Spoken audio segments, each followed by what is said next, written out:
Well, look, OPEC is a monopoly, and for years, long before the Ukraine war, it has exacted a very high price from Americans, and I'd seriously explore anything that could be done to undo the harm that that monopoly does. Yes. Codifying Roe is a major important issue for Democrats.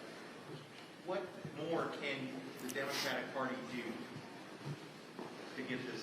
Well, look, we are having all kinds of different approaches that we are going forward with. Senator Stabenow this week will be talking about some of those issues, and we're going to continue. This is a vital thing. We believe we are on the side of the American people, and we do not want to backtrack. Anything that backtracks on Roe is a non-starter for us. Yes. Well, let's hope this is so important that our Republican friends should not put anything in the way of it. We now have a decision on Title 42.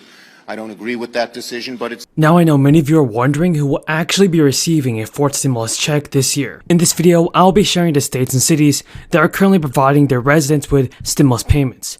These payments can be worth up to $1,500.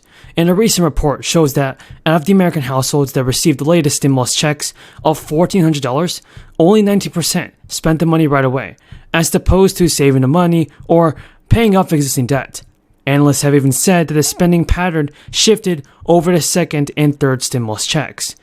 Households who said they spent their stimulus payments on expenses like food and rent went from 74% of households in the first round to 22% of households for the second round of stimulus. That figure dropped to 19% of households in the third round of $1,400 payments. Analysts indicate that some households, including lower and middle income families, more reluctant to immediately spending the second and third round of payments due to the uncertainty of the crisis, preferring to make the funds last as long as possible instead. The latest stimulus checks came as part of President Biden's $1.9 trillion stimulus package. In addition to the stimulus checks, Biden's American Rescue Plan extended the CARES Act, unemployment assistance, and emergency compensation program. But the rising inflation rate, it is still clear that lawmakers have to pass additional financial aid for the people. In the coming weeks, Delaware is expecting a $300 rebate check in the coming days. The check will come in the mail, and it's expected to arrive by May 31st. Some Delaware residents have already received it. Lawmakers created the program to help residents deal with skyrocketing gas prices and the burden of inflation. The one-time payment is likely the first time the state government has created the rebate program. The state has also created an online tool that allows residents to check the status of the rebate. The program is for every Delaware resident who filed a 2020 state tax return. Seniors and those who didn't earn enough money to pay taxes in 2020 will still qualify for the $300. The Department of Finance will also establish a process to identify adults who did not file a 2020 state income tax return by combining through the state databases, especially with the DMV. Now, Governor Gavin Newsom proposed sending debit cards to car owners with $400 for fuel. Families will obtain one debit card per car with a limit of 2 per household.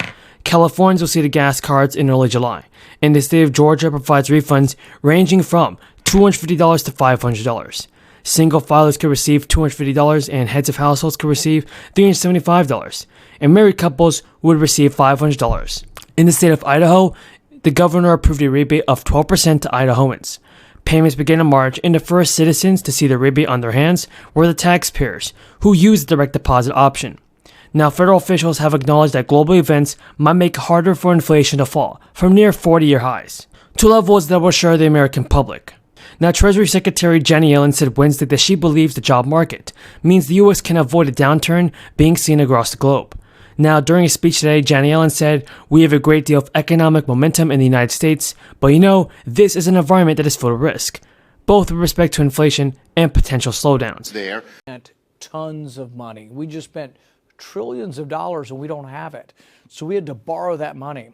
As we borrowed that money, then the Federal Reserve prints more money, and that money floods into the circulation and it devalues what we have. What does that mean? Higher prices. So when you go to the grocery store and you see the rising prices of vegetables, fruits, everything, and especially meat, it's because we spent too much money. We borrowed too much money. President Biden is now announcing that the Senate is very close to passing a massive spending bill. Bernie Sanders is pushing Congress for another vote on a relief package, and Americans are currently experiencing financial difficulties right now, so a fourth stimulus check would definitely help many people across the nation.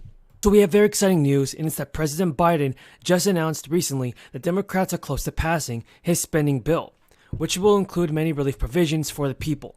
Biden said during his speech that, "In my Build Back Better, we can lower prescription prices, and now we just have to get it through the US Senate." During his speech, President Biden recognized that new federal data shows worsening inflation in January, but President Biden tried to turn it into a sales pitch for a spending bill, which would help buy families and seniors. The bill currently includes child care and home health care, everybody. Biden said inflation is up, and it's up, but the fact is that if we're able to do the things that I'm talking about here, it will bring the cost for average families down. Biden claimed his bill is fully paid for with new taxes, and therefore is not going to worsen inflation. Everybody, it's important to remember that the Congressional Budget Office has said that the bill would add $367 billion in unfunded spending. The House passed the sprawling bill with a $2.2 trillion price tag back in November.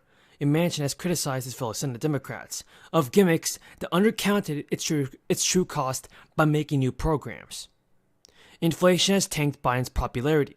The White House has previously described inflation as transitory, while Biden himself claimed in December that the prior month's 6.8% annual inflation rate was likely to peak. Joe Biden also said in July that inflation was temporary, when it was around 5%. Joe Biden has already passed large stimulus bills. Biden's third stimulus bill, followed bipartisan legislation in 2020, and that doled out about $4 trillion to keep the U.S. afloat. Now, Biden has signed in November a $1.2 trillion infrastructure bill, and he argued it would ultimately lower inflation. Now, Bernie Sanders has also called on Senate Democrats to vote on legislation to lower the cost of prescriptions. Bernie Sanders says, "We're voting for an assistant secretary of something, and the American people are not staying up nights worrying about that. They're worried about prescriptions." Lowering prescription prices was a key part of the Democrats' agenda. So do you think it's going to get done, everybody? Tell me in the comments down below. Well, thank you, Mr. Chairman, and thank all the witnesses for being here. Mick, it's always good to see you, my friend. I'm glad you're here and glad you're doing what you're doing. You know, the premise of this hearing is absurd. I can't believe we're actually having a hearing to talk about doing away with the debt limit. You got to be kidding me. I mean, it's obvious the negative consequences of out of control spending and what they're having. Inflation is at a 40-year high right now. Do we realize that? A 40-year high. And instead of debating whether we should have a debt limit, we ought to be debating the real consequences that spending cuts should have on our debt ceiling. This is ridiculous. Our debt's not going away. Folks, I opened my small business on November 21st, 1988. I borrowed money for inventory. I borrowed money to get me started. I did not get a salary for 2 years, nothing whatsoever. I set out